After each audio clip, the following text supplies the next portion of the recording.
All right, so this is episode 40 of Oluswole, the podcast on a budget. I'm excited to welcome our guest. He is a polyglot, a former soccer standout, and a Drake enthusiast. Emmanuel, what's good? What's good, Timmy? Yeah, happy that you're on. Thanks for coming on the podcast. Bro, I've been waiting, bro. I've been looking forward to coming on because I've seen a couple of the episodes before. So I'm really excited, bro. Yeah, I mean, and you're actually responsible for us being in the press because we got featured on the Daily Pennsylvanian, which is our biggest newspaper on campus, and you caught wind of the podcast freshman year, and you told them to write about it, and then they wrote about it. So shout out to you, man. I appreciate it. Yeah. So it was my week to pitch ideas, and I saw on Instagram. I don't know who posted it, but I saw that you had a podcast, and I was like, oh, it would be a good idea if somebody wrote an article about it, just giving it publicity. So of course, bro, always. Yeah. Now we're finally here. It's like a full circle moment. Yeah, bro, it is. Yeah, it really is. From freshman year in the COVID dorms and, locked away and with the quad and K-check. And now we're doing podcasts in person. So yeah, bro, I remember the first time I saw you. Do you remember? Yeah, I was at Hill. At Hill, yeah. Yeah. I remember I think I asked you oh, do you play soccer or something? Yeah, something like that. Yeah. That's hilarious, bro. Yeah, it's been a long time. Yeah. It's crazy because we were in line getting food at Hill, our dining hall, and you were standing behind me, and we all were wearing masks. We were doing 6 feet social distancing and everything like that, a military assembly line. And you just started talking to me. I was just oh, I guess he's cool. I didn't know. I didn't see that coming at all. I was just chilling, So yes, sir, bro. Yeah. I think that when I first got to Penn, whenever I saw a black person really that looked like they were cool, I just would approach them and just start talking to them because I don't know. Oftentimes they were cool, and I'm friends with a lot of people I talked to in the beginning during the COVID time. So yeah, for sure. That was a crazy time to be alive, though. I don't know. Yeah, and dude, it was actually really horrible, bro. I felt like the whole first year was kind of a fever dream. I didn't really retain anything that I learned, first of all, and just being in the quad, dude, the quad was so bad, because the whole social aspect of it was eliminated, and that was the main draw that I feel like most people talk about. So yeah, it was a tough time, but we're here now, bro. We're up. We're in Hamco. Yes, sir. We up and we vibing for real. We're roommates. We have 2 other roommates as well, so that's what he was referring to. But yeah, I mean, we had some good FIFA battles, on Xbox. Me giving you that work most of the time. So. Okay, I'll let that slide, bro. For you. Nah, that's not true. I still haven't beaten you yet, but one day. Wait, really? I thought you beat me once. For real? Right? Not that I can remember. I think when I had the 360, when that was our main console, I think you beat me once. I'll take your word for it. I think you did. I'll take your word for it. But I didn't remember. That shows you how often I lose. So, but yeah, I mean it's cool playing against someone because growing up I was just always playing by myself because none of my sister doesn't play FIFA. I was the only person in my house playing it, so it's just I was sharpening my own iron. But now it's I'm sharpening iron with people who are better than me. So that's better. At least. Yeah, bro, definitely. I realized that playing against a computer in FIFA doesn't really help you get that much better because the way a person plays is really different. I feel like. Yeah. Because the computer is predictable at some points. Yeah. They're not gonna. Whereas humans are unpredictable. You're not gonna. You get used to the rhythm of playing against a CPU. Mm-hmm. Yeah. Very different. What level of difficulty were you playing at? I would do one below world class. I don't know. Professional? I think professional, yeah. Yeah. Because when I did world class, it was just too stressful, bro. It was too stressful. So I just do it at professional and get challenged here and there. I'd still win most of the time because it wasn't that difficult playing on professional. But yeah, I'll just stick to that and then I just play my brother if I wanted a competitive game. Yeah. I started, I think, in middle school, I was playing on semi-pro, and it got too easy. And I was just I need to boss up. Yeah. Started doing professional. I was okay, this is a nice medium. Went up to world class, and I was I can never go back. Yeah, it's too much, bro. It's too much. Yeah, it was OD. But you're from Ohio. Mm-hmm. Shout out Cincy. Yeah, bro. That's the hometown. Yes, sir. Tell me what it's like because Ohio gets a lot of attention in pop culture. Of Ohio's. That's so Ohio, or Ohio memes and stuff like that. What's it like, bro? So I don't know. I feel I grew up in Cincinnati, and it's like somewhat of a major city. So there's like a downtown. Even though it's pretty bad, like compared to Philly, it's not like much of a like downtown. But yeah, just like high school. A lot of people played sports. I think that was a huge thing in Ohio. Just sports culture. Like we have the Bengals, the Reds. What else? We have like a up and coming MLS team. So sports is always like a big thing in Ohio. But besides that, it was, I don't know, it's just pretty boring overall. There's a lot of like suburbs that people come from that I went to high school with that are just like cornfields if you go out far enough. So not much going on. It's not anything like Abu Dhabi. Nah, I see what you mean. Do you feel like when people talk about the Midwest, people I feel like people who are not from the Midwest kind of sleep on the Midwest and say like, oh, I just want to go to the East Coast or the West Coast. Like, do you have the same kind of sentiment when it comes to where you want to live? Or so, yeah, I actually do. Like, even though I like the Midwest, I feel like it's not as diverse as like the East Coast and the West Coast. At least in, like, generally speaking, there are areas that are diverse, but generally speaking, I'd rather live on the East or West Coast because I feel like there's just more to do, like people from different backgrounds. Maybe like raising a family in the Midwest wouldn't be bad, but after college, I'd want to be like on either coast. Yes, sir. Yeah. Have we got to pull up to the West? We should pull up to like LA or something, like Los Angeles, San Francisco. Like, I want to explore the West Coast a little bit and just see what's going on out there. I went there for the first time last March, I think. Yeah. I went with Nesby randomly because like my roommates were like in Nesby, like in I guess leadership positions there, and they just had an extra ticket. So I just went, and it was really nice. I really enjoyed it. So yeah, I could definitely see myself living there at some point. Yeah. Luca, he was on episode 32. Hopefully I got that correct. Mm-hmm.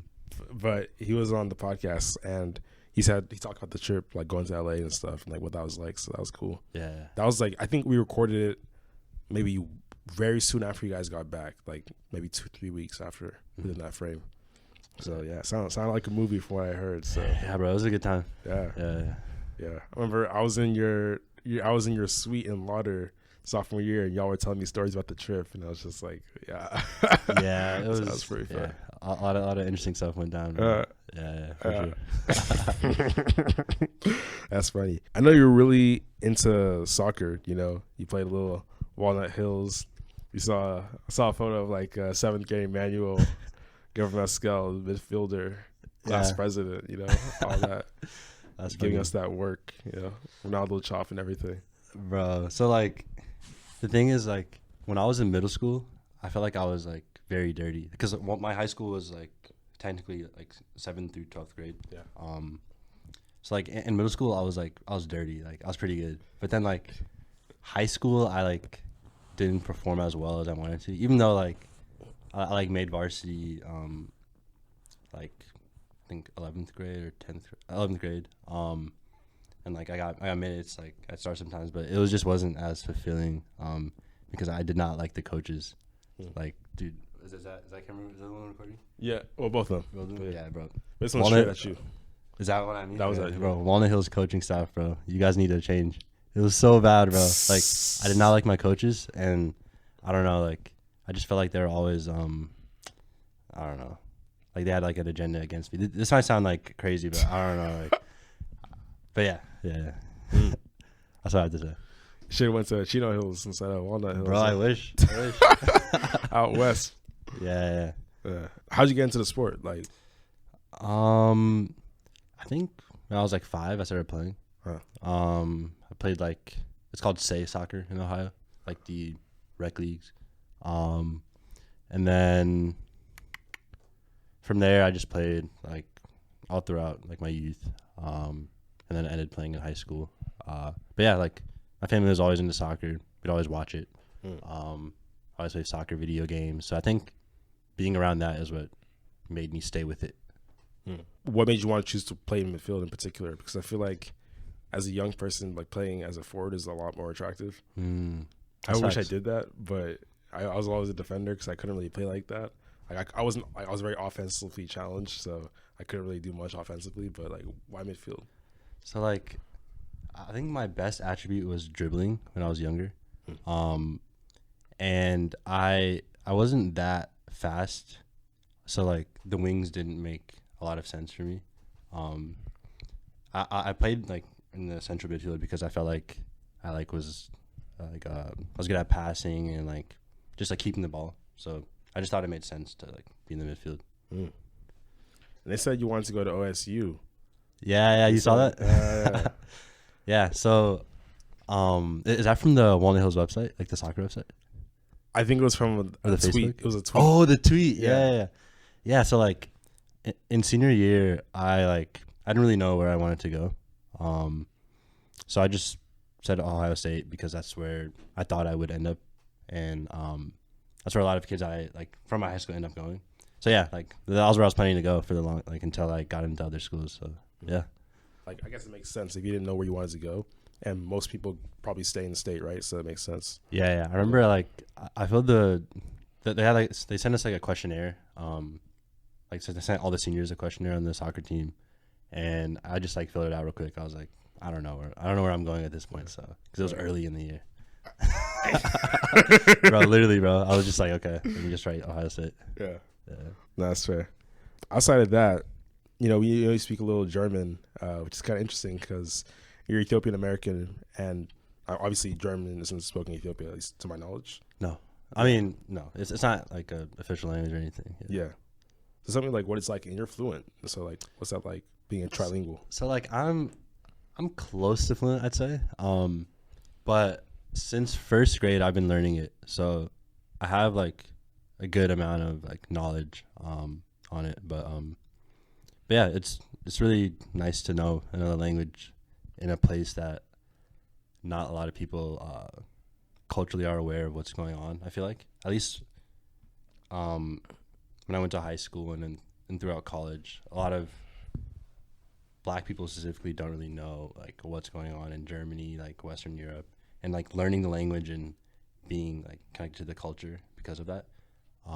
It just gives me a different perspective on life and a bunch of different things, because I didn't only learn German, I learned about like the history, the different traditions of Germany.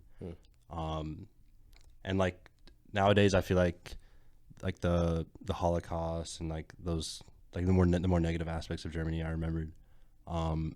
But for me, I obviously like know about those things and like acknowledge the seriousness of it, but there's also another side to Germany that's like really nice to like know about. Yeah. I wish I started learning a second language that young. Yeah, that would be really tough because your brain is so malleable, so it's easier to pick up a second any kind of skill and just like really master it. So that's dope For sure. Yeah. Yeah. Did you have opportunities to actively practice when you were a JIT, like just learning German, or Like outside of school? just around you, like in general, like people who could speak German with you? Yeah, so when my sister got older, like she went to the same elementary school and high school as me, or she's still going to the same high school as me. We'd like talk to each other a little bit. Oh, that's cool. Outside from that, I would sometimes watch German TV shows, especially when I got to high school, and just listen to it and try to understand what was going on. I actually watched the show called Dark. I don't know if you've heard of it, but it was pretty popular, and it had it was, I think, dubbed in English for like most of the American audience that was watching it on Netflix. But I just watched it in the original German, and that was like a way that I like was able to learn a lot more throughout high school. That makes sense, because then you can actually hear the rate at which native speakers speak, like in real time. This can be kind of fast, probably, I guess, because like if you're a foreign language learner trying to understand something native speakers speak, like you're like really actively focusing and concentrating what they're trying to say. So Yeah, it's cool though. yeah. We talked about you being a Drake enthusiast, right? Tell me about, you said Drake and The Weeknd are your favorite artists of all time. Tell me about your views on Abel Tesfaye and Aubrey Drake Graham. Bro, I mean, I don't mind them as artists overall, but I just don't understand the hype really. Like, I understand The Weeknd has a great voice, but his music never appealed to me. Like the whole package never appealed to me. Like outside of his voice, like the production and like what he was talking about, I didn't really care for it that much. I see you shaking your head. What do you have to say? No, you go ahead. Continue. Yeah. Yeah. Like I don't hate these artists. I just like don't like them as much as the average person, I'd say. Is that fair? Is that fair? I didn't say you hated them. I said you were a fan. Oh, well. No, Nah, but like, yeah, I assume you're just joking with me too. Yeah. Like, they're cool, but like, I don't know. I just don't like them as much, and like, I like to give people a hard time that are like huge fans of both. So I like Drake. See, like Drake's music is just kind of everywhere. That's the thing. Like it just because he's so big, his music just kind of permeates through my listening, playlists and stuff like that. Because he's just everywhere. But I like some. I can't say I'm a Drake fan because I don't know his discography super duper well. Mm-hmm. But I like a good number of Drake songs. Like Take Care. Yeah. That's a good project. Great project. And We Cat Done, the one I just dropped with Popcorn, also like that. Wait, that just dropped? Yeah. When? Popcorn dropped an album recently, and Drake is on it. Oh, who's Popcorn? I never heard of him. Jamaican singer, I guess. Artist. Oh, word, okay. Yeah, he's fire. Yeah. He has a song with Burna Boy called Tony and Sing. It's very nice. Damn, yeah, I never heard him. Yeah, never heard of him before that Burna Boy album, and then The Weeknd. That's when I step in because I really like The Weeknd's music. He's one of my favorite artists. So. Yeah, like since I'm Habasha, like since I'm Ethiopian and he's Ethiopian, I've tried on numerous occasions to like The Weeknd, but like I don't know. Like the thing is, like I can appreciate his voice, like 100%. Like he has an amazing voice. It's very like it's very good voice. But like I just don't find myself listening to his music outside of like when other people play it. I just never like felt the need to like play it on my own. That makes one of us. Like, get off of me, bro. Yeah. Bro, everybody likes him. Everybody I know likes him. Yeah. Literally. He's one of the greatest artists of our generation. Like, it's crazy. Yeah, that's what people say. Bro. I remember being 14 and, like, being a freshman in high school, just knowing every lyric to Starboy, singing that in class with people. Like, 20 racks of table cut from ebony. Cut that average into skinny pieces. Yeah.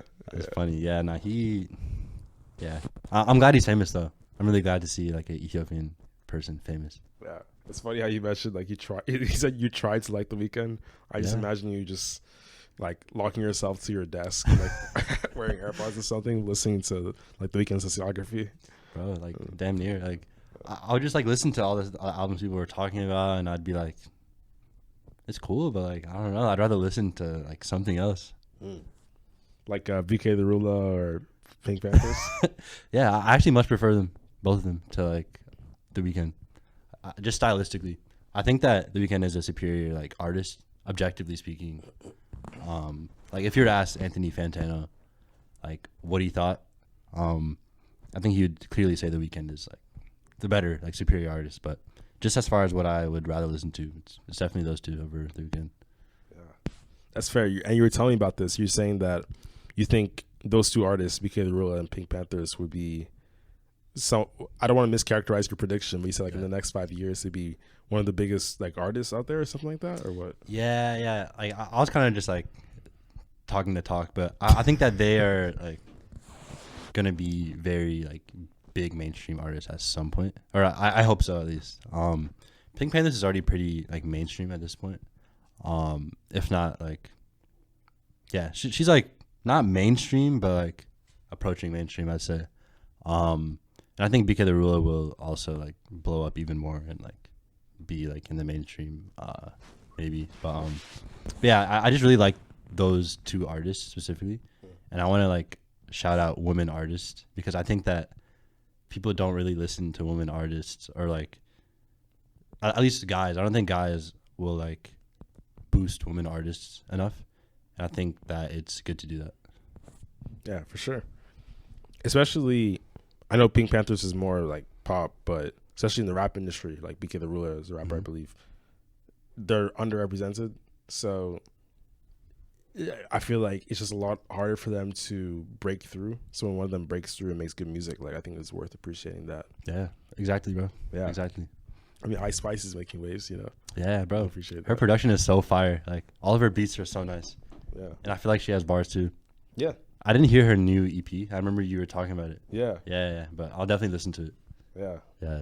There's a song on there. Let me check my Spotify. I think it's called Princess Diana. Oh, I think I might have heard that one. It might have released as a single before. I couldn't tell you. Got you. I'm not sure. That song, I was just like, yo, I was at the gym. I was listening to it, and I was just like, yo, Ice Spice kind of going crazy on this song. I ain't gonna lie. Like, That's funny. Yeah. Like she can rap. She can rap. Yeah, for sure, bro. Like, how can I lose if I already chose?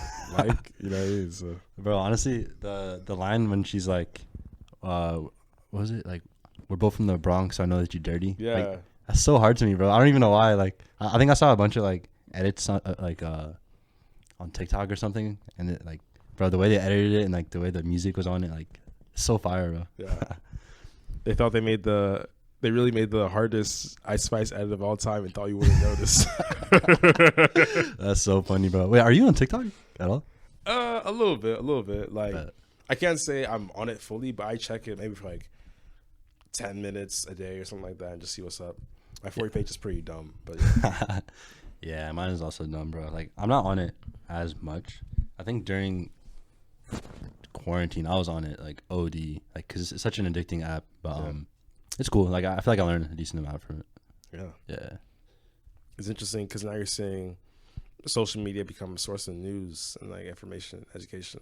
So yes, my For You page is not in that direction at all. It's not very educational. It's just funny black people like just making skits. Yeah, bro. Honestly, mine is very similar, but like mine would just have like a random video about like geography in it, because like I'll like watch random stuff like that. But besides that, it's like all like it's nonsense, bro. Yeah, it's all just like jokes. Yeah, it'd be hilarious though. Yeah, it's hilarious, bro. Like I actually love like I feel like the people who got famous on TikTok are generally funny. Like there are a lot of people that got famous. Yeah. Honestly, like I think that TikTok is definitely better than Vine. I don't know if that's a hot take, but a lot of people talk about Vine being like the golden age of like comedy, and like I understand that kind of. It was like more of an innocent humor, but I think TikTok, like, it's just there's so much stuff like that's just hilarious out there that like I find every day. So the thing is, I wasn't on Vine. I didn't have the app, but I mean, I saw Vines on Instagram. I saw Vines on YouTube. So I have like Jerry Perk drank Vine compilation. Yeah. Like, I have a feel for what Vine is, and it's just, I agree with you. It's a lot more innocent, a lot more like fast paced humor. But TikTok really pushes the boundaries. Yeah. Even step over those boundaries. Yeah. And I mean, I can't lie. Like, if you get closer to that side, like chances are the jokes you make are going to be funnier. So I see what you mean. Maybe it's a hot take, but like I agree with you. Yeah. I agree with you. So Yeah, for sure. We can both bask in those hot takes. Yeah. We're wearing jackets, so I guess we're not dressed well, but you know what I mean. Moving away from TikTok, we know you're involved with the DP, and you are a PPE major. So is there any intersection between like, those two things, like writing a newspaper and like wanting to study philosophy, politics, and economics, and being class president in high school from 9th grade? So to answer your first question, I joined the DP because I wanted to get better at writing generally. I never really wanted to like do anything like with journalism further. I just kind of wanted to like improve my writing basically. Because I heard that journalism makes you write very like succinctly, which is something that I wanted to do because I feel like my writing was a little bit long-winded at times.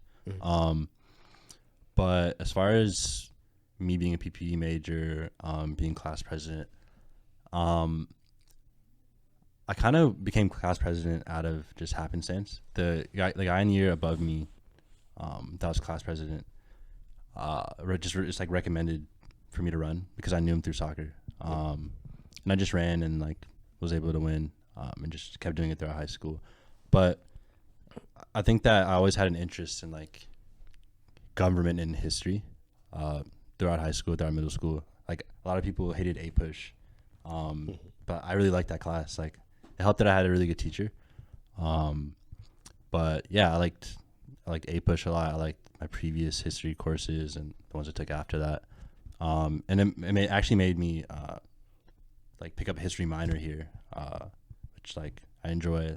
But yeah, like I just generally was always interested in government and like history, and then when I got to college, I learned about philosophy, and yeah, that's how it all combined. So we'll see President Gebremeskel making a rerun for president sometime in the next 20-something years. Bro, I don't know. We'll see. Yeah, because for me personally, I wasn't interested in that stuff. Like, I was more so interested in business and learning languages and stuff like that, and geography, but not so much the history, politics side. So I think that's kind of what skewed my interest towards like wanting to do business as an undergrad. And then I realized I wasn't a finance bro. I'm still studying finance. That's neither here nor there. Yeah, bro. I remember you said that you were thinking about becoming an engineer before you like did business, right? Yeah. So like, was that like did you always know that you wanted to do business, but just like kind of have an interest in engineering, or was it like you wanted to do engineering and business was like something that newly came in and like took interest? More so the first. So I never really thought about where I wanted to go for college seriously, or like when I entered high school, I was still kind of undecided about where I wanted to go for like college and stuff. But I knew I was interested in business.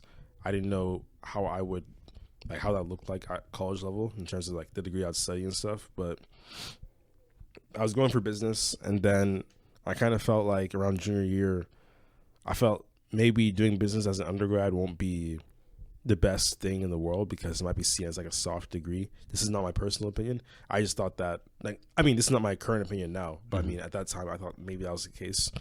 So I was like, I'll do something hard like engineering, and I was doing like well in chemistry, and I liked the class, and I was like good enough at math. So I was thinking like, I have some quantitative skills. I like chemistry. Maybe I could take this to engineering and then get an MBA or something like that. But then I got into Penn. I got into their business program, and I was just like, this is my top choice. Yeah. Got into my top choice. Might as well go here. It's Wharton, bro. You have to. Yeah. So it's just, and then after my first semester, I was just like, yeah, there's no looking back, because I felt as if this is what I should be doing. And on top of that, I spoke to my engineering friends about what they do, and I'm just like, man, I would not enjoy this at all, to be frank. Like, this is not for me as my major. Yeah. You know, I wouldn't. I feel like what I'm learning is more interesting to me personally. It seems like the engineer life is tough, bro. Yeah. Working on the weekend like usual. They're like, Drake must have been an engineer or something, because like how else would he come up with that bar? You know, bro, literally. Because I think last year I was in a suite with all engineers. Yeah. And like it seems to be a different grind, bro, for sure. Yeah. We didn't have any engineers in our suite last year, but we had people taking quantitative subjects. Like Wes is doing stat, but like he takes a lot of CS classes. He's doing data science masters, I think. So it's like it's similar. But yeah, moving away from that, we have the Oluswole Bowl. This is a part of the podcast where you ask you some off the cuff questions. Yeah. So the first one is, how much sawdust could you put into a Rice Krispie treat without anyone noticing? I think like half a cup. You think? Half a cup, yeah. Half a cup, yeah. That's my answer. Why half a cup?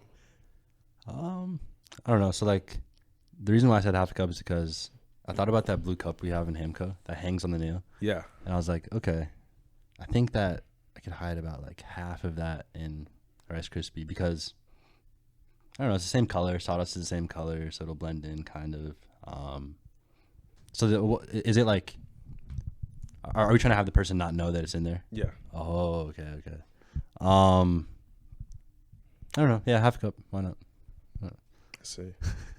For me, it depends. I've never tried sawdust, obviously, but if sawdust has a strong taste or some sort of taste, then I feel like half a cup might be too high for me. I feel like you just bite into it and be like, ew, what is this?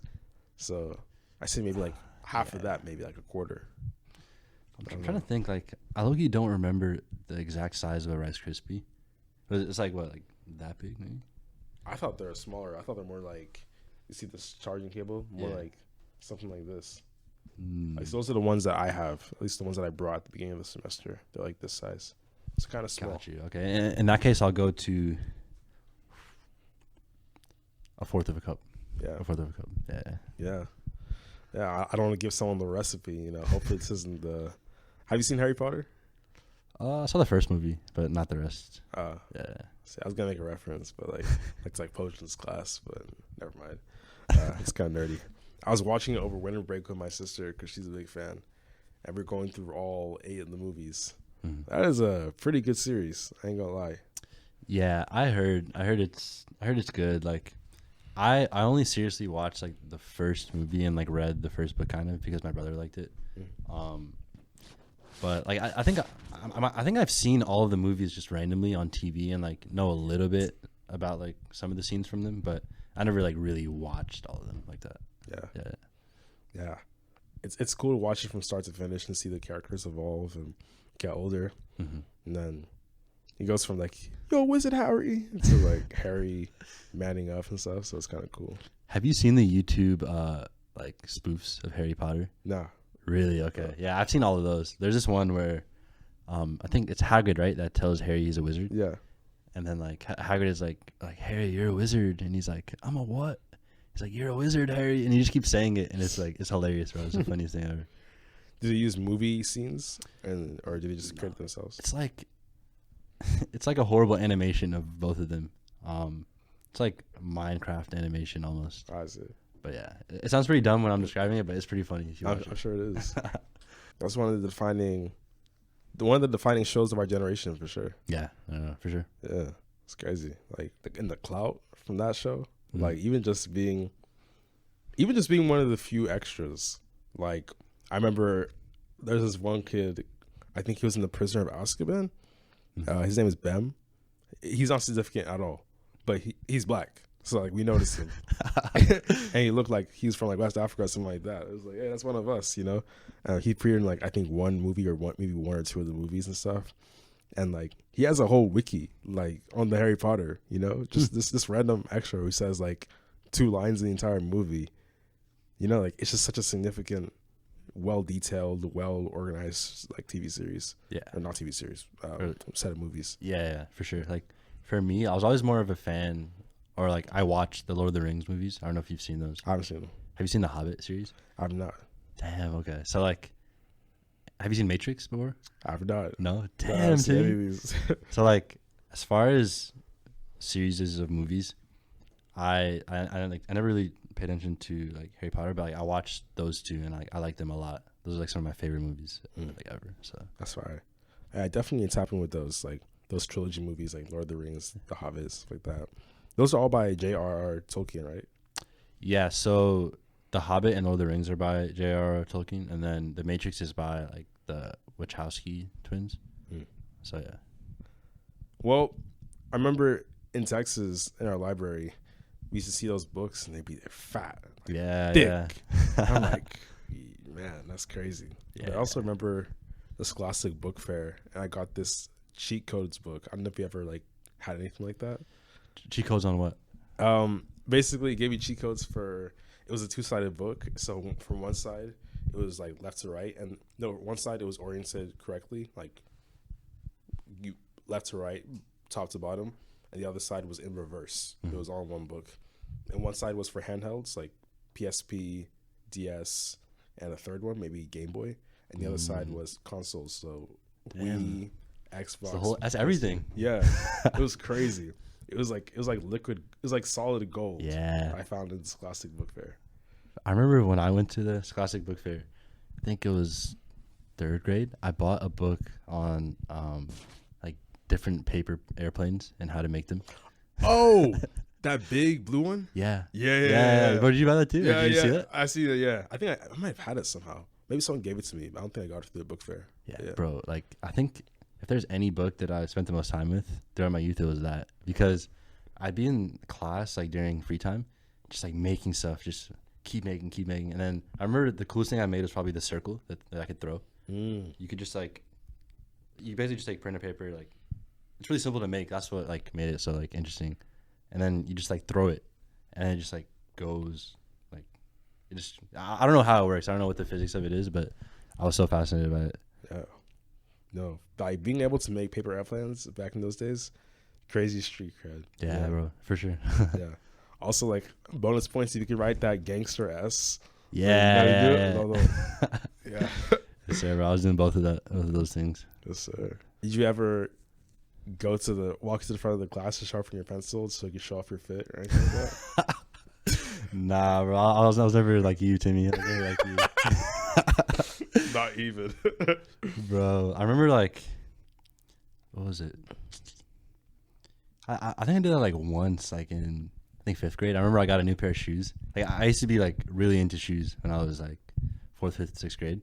And even now I just like I choose not to like waste money on them now that I'm older.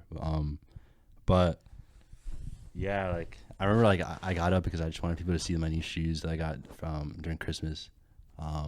But yeah, besides that, I was never doing that. Wait, were you, Timmy? I probably, in hindsight, I was not fresh at all because like even if you see my fits in high school, like they were not it. But I probably did it like a few times. I ain't gonna lie. My mom got me these Fila sneakers. Like they're these black Fila sneakers. I don't know the exact model, but thought they were so hard. They kind of look like Jordans, you know what I mean? Yeah. So it was the same kind of like high top kind of design. I felt so cool wearing those on the black top. I was just like, yeah, got my Filas. Bro, I remember the shoes that I want to show off for. They're called Griffies. He's like this baseball player that like played for the Reds, like Cincinnati Reds, and like a couple other teams. So a lot of people knew him in Ohio.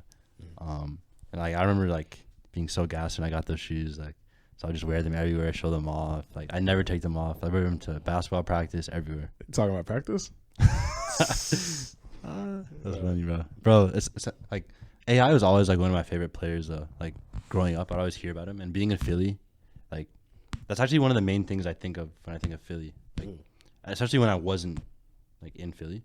So like, bro, AI, bro. Shout out to AI. Shout out to AI, man. He's definitely embedded within Philly culture. Yeah. People still wearing his jerseys at Made in America and concerts to this day. Yeah. 100%. Even though they look nothing like him. They respect him. It's cool. Yeah. But everybody reps him. Like, yeah. He's very intertwined with Philadelphia identity. Yeah, 100%. Moving on to the second Oluswole Bowl question. What's the most trivial thing that you have a strong opinion about? Trivial thing. I would say that Pharrell is the best producer of all time. It's pretty like insignificant to like sit down and think like who are the best producers of all time. But to me, like I've thought about this for like a decent while, and I will die on a hill on the on like my opinion. So yeah, I see. Interesting. Like I think he's probably pretty good. I don't know a lot of songs that produced by Pharrell. Yeah. Or maybe I do, but I just don't know that he produced them. You know what I mean? Yeah. This could be one of those things, but like I can't argue against it because I don't know enough about it. So yeah, that's right. There you go. Yeah. I'll just clap along. You know? Yeah, like I think a lot of people talk about Pharrell, Timbaland. I don't know. There are various other producers that are in the conversation of like best producers of all time, but to me, like I just feel like Pharrell just blows them all out the water. A lot of people say that Kanye is like the best producer of all time. First of all, Kanye's been wilding lately, so I'm gonna have to say that first. But like, yeah, like I feel like even if you asked him like who's the better producer, he'd say Pharrell. So yeah, that's my opinion. Yeah. What do you like about his production? Like what makes it stand out to you? I think it's like the way he uses synths, and that he uses a lot of like organic sounds. He doesn't sample as much, at least in his earlier beats, as a lot of other artists. Like Kanye, he uses a lot of samples. But yeah, it's just the fact that he uses very like organic sounds to like make his beats, and it's very like spacey. It's very hard to describe. It's like a very unique sound that I just really vibe with. That's cool. Yeah. I personally, like, in terms of determining who's the best producer of all time, I guess your ability to create your own beats is very important, right? Mm-hmm. Obviously, if you're constantly using things already made, like, you're just good at making mashups, you know, essentially. But I appreciate a good sample, though. Yeah, no, like nice, same. Yeah, like 90s R&B sample, like, oh my goodness. Yeah, for sure. Yeah, samples are nice. It's just that, like, I don't know. Sometimes I like hearing just actual sounds. Like, I just really like listening to sounds that are, like, just, like, random stuff. Like, I don't know. I'm trying to think. It's really hard to, like, explain just sounds, like, the different sounds that are in his beats. But yeah, I appreciate him not sampling as much. Thirdly, in what ways are you stubborn? In what ways am I stubborn? If there are ways. I feel like I'm not very stubborn in general. Yeah, I feel like on some opinions, like, I feel like the most stubborn I am is when I'm arguing about music, really. Like, I feel like this has become, like, a decently big part of my identity now, just, like, having hot takes about music. But outside of that, I'm very, like, not stubborn, really. So that's what I'd say. Emmanuel, Gebremeskel, Fantano, giving us a light 7. Yeah, bro. I watch Fantano a lot. And, like, I realized that, like, sometimes I would, like, watch his stuff and kind of, like, be influenced by it before going into the music, which is bad. So, like, I started now, like, trying to not listen to, like, his review. But it's just so amazing listening to him. I feel like he's able to articulate himself very well. And, yeah, like, but I have to, like, make my own opinions now and not just, like, be a contrarian on everything, because, like, a lot of the times I just listen to Fantano and I'd be like, oh, okay, he's spitting, like, tomorrow at school I'm going to defend him. But yeah, now I'm trying to, like, break away from those tendencies. Free Emmanuel from the shackles of Fantano. For sure, bro. Yeah, for me, it's just because I try to listen to the music independently, right? Like you said, try to listen to it independently and then form a judgment, and then listen to the feedback from critics and stuff. And like you said, I like watching Fantano because I love the way he breaks down music. It's so, like, he's very articulate. Yeah, very. And it's just the way he analyzes it is impressive. But I always strongly disagree with his takes. Like, his best songs are always my worst songs, and my worst songs are always his best songs. Like, we're always on opposite sides, and he's so contrarian. Like, it's just like, I'm just listening. It's so frustrating. Like, I know. Like, I told you that I liked MGK's last album, Mainstream Sellout. Very good rock album, in my opinion. And he was like dissing on it. I was just like, I'm on MGK stand or anything like that. I just heard the album and I thought it was good. And I was just like, what? This dude's just wrong. You know? Yeah. Like, he's also had some takes that I strongly disagreed with. One of my favorite albums ever, Cherry Bomb by Tyler, the Creator, he gave, like, a 3. Oof. I was so devastated. I was angry because, like, this is a guy that I, like, respected. I was like, wow, Fantano, like, he's always going to know what's good music. He's always going to validate my opinion, and, like, vice versa, right? I'd validate his to, like, my friends when I argued. But, like, he gave it a 3, and I was so confused. I remember going to the comment section being like, this is a horrible, like, take. Like, Fantano, you have to do, like, a redux of this one. Yeah. But yeah, like, he definitely, like, I feel like sometimes says stuff just to say stuff. Like, he's, like, controversial just to be controversial. Like, for example, he goes, like, hard on Drake. Like, he really, like... That's personal, isn't it? Yeah, it seems to be a bit more there than just the musical aspect of it, or the music aspect.